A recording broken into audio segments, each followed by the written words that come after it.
And we began to say, why are we waiting for the council to mend everything? Why don't we do a deal with Sylvie Pearce, the then new chief executive, who was more entrepreneurial, on that 3 acres of park? And why didn't she give it to us as a local social enterprise? And she looked at this and she said, Andrew, deal done. It's £1, 30-year lease. Actually, why don't you take control of it?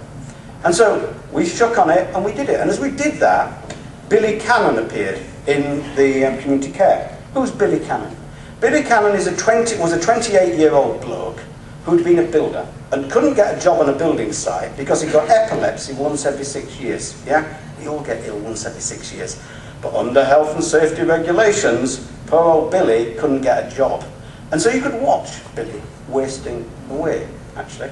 And as he wasted away, you watched the family beginning to get into difficulty with all the cost on the state and all that stuff that began to happen. You could multiply this 1,000,000 times. And one day, Billy, coming into this beginnings of an entrepreneurial culture, said to me, Andrew, I'd like to plant a meadow in that park, in that derelict land. It's all tarmac, you know. And I looked at Billy in the eye and listened to him and thought, Billy, I'm going to back you. Right, Billy, not here's a Guardian advert under equal opportunities and we'll advertise it and you'll have to compete with some A-level students from Essex. No, here's a shovel and a pick and a wheelbarrow, actually. Get on with it. So Billy starts whipping up all the tarmac over 6 months, plants the meadow, and the butterflies arrive. Yeah? It's a beautiful garden. And as you watch the detail of what's happening in this community, stay with the detail, you begin to realise that suddenly the kids who've been wrecking the park now realise that Billy is personally responsible, not some committee somewhere, Billy.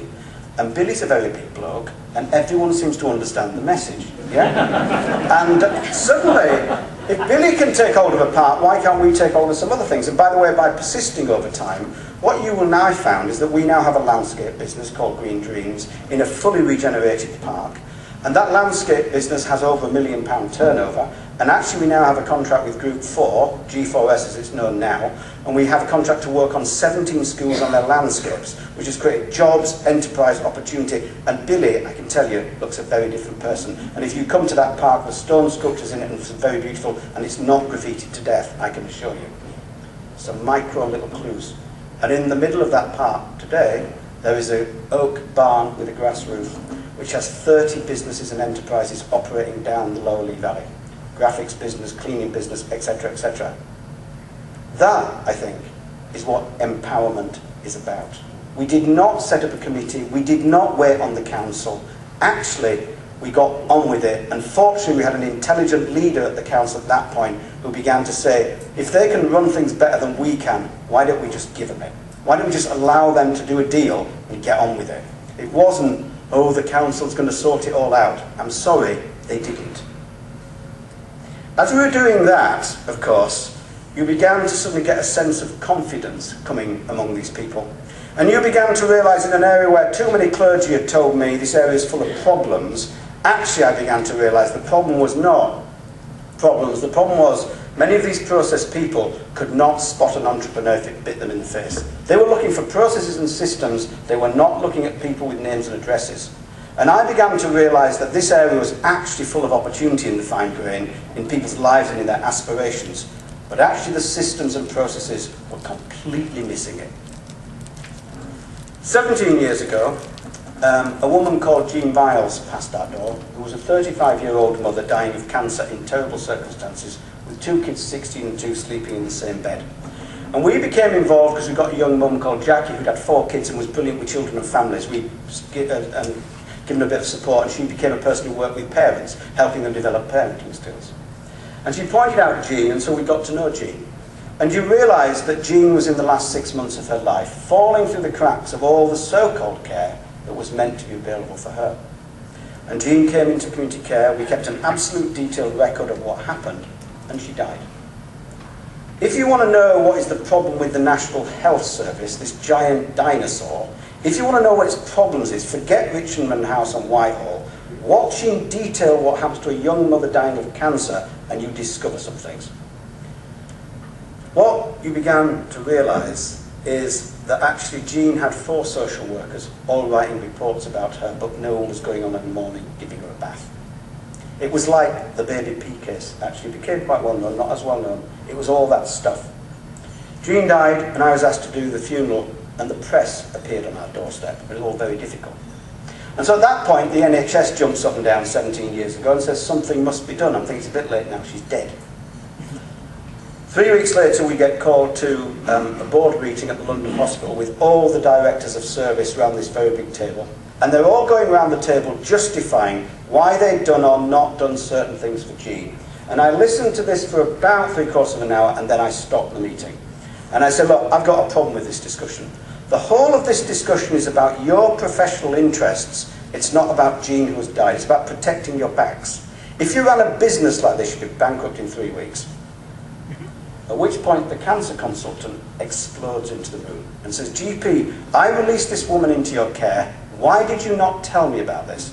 Answer, your fax number had changed. Then for 2 hours you get into the devil and the detail. Who has not spoken to whom? What has not gone on? And I watch this. And you think, are these bad people? No. These are good people. My brother's a nurse. He's just retired. He's been a mental health nurse for 37 years. These are people who care about people. These are systems and processes built on a religion of health inequalities that actually, in practice, doesn't work in all sorts of complicated little ways. It's an industry that has forgotten who the customer is. After the meeting, 4 directors of service came up to me privately and said, Andrew, what you're saying in there, I agree with, but I'm not going to agree with you in public. You're then into mortgages, professional interests, and all the other clutter of the welfare and health industry in Britain. It's all meant to be about Jean, but when you really examine it in detail, it sometimes is about something else. 3 weeks later, we get called back, by which point we've got a plan. We then say, look, we're not going to wait on this anymore. We are now going to build, as a community, the first health centre in Britain that is owned by the patients and not the doctors. We're going to build our own asset. And no, we are not going to build a boring NHS box on the back of our building with cheap materials, some posters when you come in of the human body. I remember as a child in Bradford, I'd go to the doctors at 8. There's all the pictures of the human body, you know, as you go into the reception. I'm an imaginative child and I'm looking at them thinking, what is going on in there? And time I'm seeing the doctor, I'm a nervous wreck. Yeah? No, we'll build a building of handmade bricks like the ones used at Glenbourne Opera House in the form of a cloister. And you'll come into a beautiful garden, into an art gallery where we will sell art, no health and safety notices by the way, and you'll come to an open plan reception, no glass, and our doctors will be able to offer you 125 activities a week on prescription, from the normal medical model, access to set up your own business, because I realised with Billy and with Fifi, when Fifi sets up a hairdressing business, she gets off SS and suddenly begins to get hold of life and her kids a bit. We will set up our own community university, because actually many of these children were failing at school, and I'm thinking, are they thick around here? Or actually, is it the ideology of some of our teachers who've never ever worked outside education and know nothing about business and the enterprise culture in which we're now living? And we began to create a whole culture of learning by doing. Today we have 850 students and our own social enterprise degree course linked to the University of East London. I said we will create all these choices at one point of entry, and we'll finish the park. We'll build £1 million of housing at the corner of the park with Look Ahead Housing Association for people with care needs, so we won't put schizophrenics in the middle of the estate, because all hell's let loose when you do that. And we connect housing, environment, enterprise, nursery, church, etc. in a fully integrated project with one point of entry. At that point, I thought the one body that's going to really back this was the National Health Service. Wrong. 17 years ago, it's as though we've suggested we're going to build a nuclear weapons site on the park behind our buildings. No, Andrew, what a great idea. Here's 9 other ideas, which is what I want to hear. Yeah? All the machine then is about stopping us doing this. We run health, we're the public sector, really. Well, actually, let's look at what you're really doing. We then began an 18-month battle. John Major was Prime Minister at this point. And then one day, even after Jean's death, this is the baby P thing again, even after all this stuff, what's really changing in the public sector? Go to Harrogate and have a look. I tell you, you can't get more public than that, but what's really changing? 18 months on, I get a phone call from the Ministry of Health, and Dr. Brian Mulwin is the minister at that point, and his office rings up and said, we've heard about this little difficulty, can the minister visit? I'm thinking, anyone can visit. 2 weeks later, the car arrives one cold November morning, blue sky, and I open the back door. I've got my suit on, got in the back door, there's no one in the back seat. I'm thinking, did he forget to get in the car?